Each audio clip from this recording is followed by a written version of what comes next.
My name is Anthony Pagano. I'm a research wildlife biologist with the US Geological Survey. The research I do is working on polar bears, studying polar bear energy expenditure, behaviors, and foraging success on the sea ice.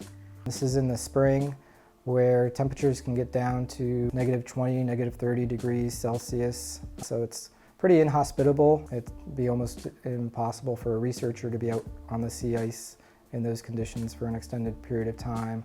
There's very little information that exists on the basic behaviors of these animals on the sea ice.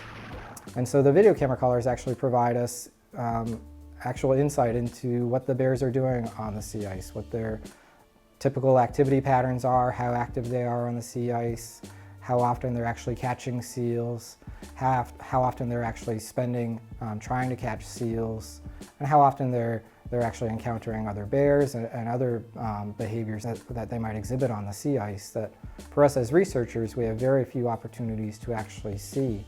Polar bears spend a lot of time resting. They're a large carnivore and they have a pretty high energy demand, and they're a sit and wait predator. They're an ambush predator.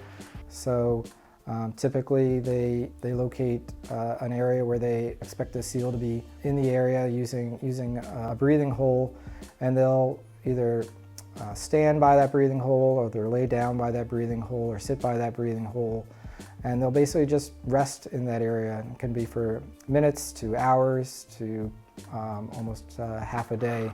They'll stay in that same area and wait for a seal to come up to breathe, and if it does, then they'll attempt to catch it and eat it. So it's really quite fascinating to learn the basic behaviors of these animals and how they're using the sea ice environment and how dynamic the sea ice environment is, and how their behavior might change from year to year based on the sea ice conditions that they're experiencing.